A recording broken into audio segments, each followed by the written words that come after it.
Before we pray, let's take a moment to reflect on God's word and then we'll pray together. Amos 3:3 says, "Can two walk together unless they are agreed?" Walking together involves more than just being near each other. It takes unity. Not necessarily agreeing on every detail, but sharing a common purpose, direction, and set of values. You don't need to agree on everything, but you must be aligned in where you're headed. Whether it's your marriage, your friendships, your mentorships, or your relationship with God, who you walk with and how you walk reveals what you believe and what you treasure most. Take a moment and think about this. Everyone you let into your space, you are walking with in spirit. Every conversation, every shared choice, every influence becomes a step in your journey and helps shape your direction. And it's not just about people. Your thoughts, memories, emotions, and beliefs are also walking beside you every single day. Ask yourself, what are you agreeing with internally? Are you walking in step with fear, shame, resentment, or bitterness? Or are you in agreement with God's word, His truth, and His promises over your life? If we're honest, many of us unknowingly agree with things that pull us away from God. It could be the shows we watch, the voices we trust, or the habits we excuse. Over time, those agreements shape us. Our thoughts echo those influences. Our actions change, and our desire for God begins to fade.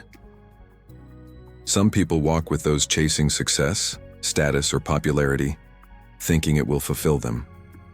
Others hold on to old relationships that they've spiritually outgrown but can't release due to loyalty or comfort.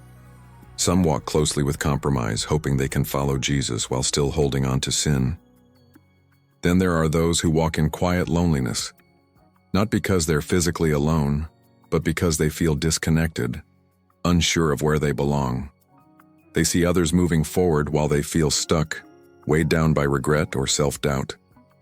Amos 3:3 gently asks, "Who are you walking with? Where are you headed?"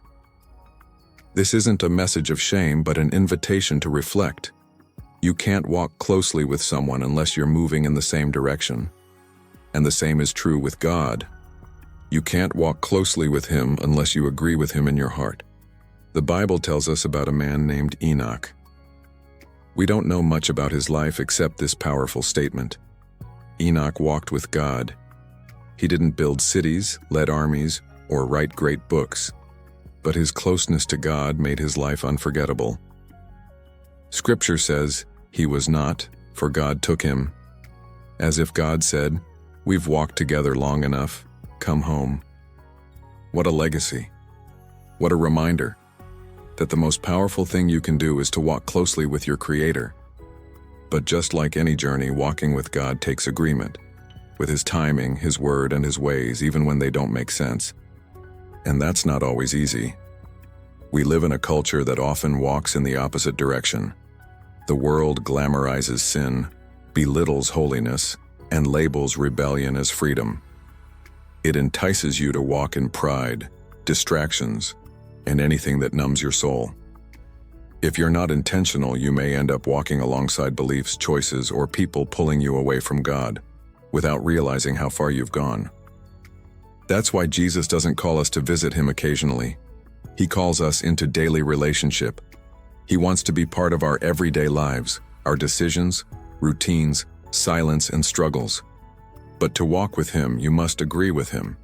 That means letting go of sin that wants to walk with you. That means dropping the distractions that pull you off course. That means choosing obedience, even when it's hard. And trusting that following Jesus, even when the road is narrow and lonely, is the only path that leads to life. Scripture says, "Repent, for the kingdom of God is near." That means turn around, realign. Stop agreeing with the things that destroy your peace. Choose a different path. The Bible also says, "Seek first the kingdom of God and His righteousness, and all these things will be added to you." When you make God your priority, everything else falls into place. If you seek Him first, you'll never miss out on what truly matters. So ask yourself again, am I walking with God or asking Him to follow me? Am I submitting to His word, or just hoping He blesses my plans? Am I in agreement with Him, or with fear, guilt, or compromise? Because the truth is, you can't walk with God unless you agree with Him. But the beautiful news, He's already ready to walk with you. He's reaching out, not demanding perfection, just your agreement. Take that step. Turn back, walk in agreement with Him. Now let's pray together. Dear Jesus, I bring my heart before you just as I am, with all my brokenness, all my dreams, and all my desires. You are endlessly kind and full of mercy that I can't fully understand. Thank you for being patient with me, for the moments I doubted, rushed ahead, or drifted away. You never gave up on me. You waited. You called. You brought me back. Lord, I want to walk with you. I want to live close to you. I want to abide in your presence, to be aware of you always, and let my entire life be shaped by walking beside you. Please help me walk by faith, not by sight. Sometimes it's hard. I want to see the end before I take the first step. But you ask me to trust, even when the path is unclear. As Psalm 119:133 says, "Keep steady my steps according to your promise, and let no sin rule over me." Lord, steady me. Let your word be my foundation. I don't want to be led by emotions or circumstances. I don't want shame, fear, or guilt to dictate my steps. I don't want my past, my family's patterns, or others' expectations to define how I live. I want you, Jesus, only you. I want to walk with you like Enoch, like Abraham, like the disciples did, flawed but willing. Let my life be a journey with the one who knows the way. Fill me with your grace, Lord, I need it more than I know. Grace for my failures, grace for waiting, grace to let go, grace to move forward. Guide every step I take. Let my heart beat in rhythm with yours. If there's anything in me that doesn't reflect you, take it away. Uproot it. Don't let pride stay. Don't let resistance to surrender remain. Replace it with humility, peace, and a deep longing for you. Don't let me stumble. Don't let sin have any hold on me, not even in secret. Don't let the distractions of this world pull me from what matters most. This world is loud, busy, and demanding, but I want to stay close to you. Keep my eyes on you, not what the world tells me to chase. And Jesus, I pray for everyone joining in this prayer. Strengthen them, hold them steady, ignite something holy in their hearts. Give us the boldness to live differently, to turn away from compromise and pursue truth. Help us walk in obedience even when it's hard.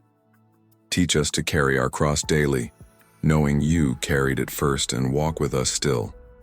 Show us how to walk in the Spirit, not react in the flesh. Teach us to love like you do. A love that's patient, kind, forgiving, enduring, and selfless. A love that reflects you because it flows from you. We lay it all down today. Our sins, our burdens, our distractions, and the weights we've carried too long. Some we picked up ourselves. Others were placed on us. But all of it, we give to you. Help us run with endurance. Help us walk in faith. And if we slow down, let it be to walk in step with you, not out of fear. If we pause, let it be in trust. As Deuteronomy 5:33 says, "Walk in all the way that the Lord your God has commanded you, so that you may live and prosper." That's the life I want, Jesus. Not one without problems, but one filled with your presence. A life that goes well, not because it's easy, but because you are with me. So I surrender. I hold nothing back. Teach me to walk by your Spirit. Not ahead of you in worry, not behind you in fear, but right beside you with trust. Help me know when to move and when to wait, when to speak and when to listen, when to act and when to rest. You know where I've come from. You see what I'm walking through, and you hold the future I can't yet see. Be lifted high in my life, Jesus. Be glorified in how I walk, speak, and love. Let everything I do reflect the mercy you've shown me and the grace that carries me. Thank you for hearing this prayer. I ask all of this in the powerful name of Jesus. Amen. If this prayer spoke to your heart, type Amen as a sign of faith. And if you need a special prayer, drop it in the comments. We'd be honored to pray for you. May the grace and peace of Jesus Christ be with you always.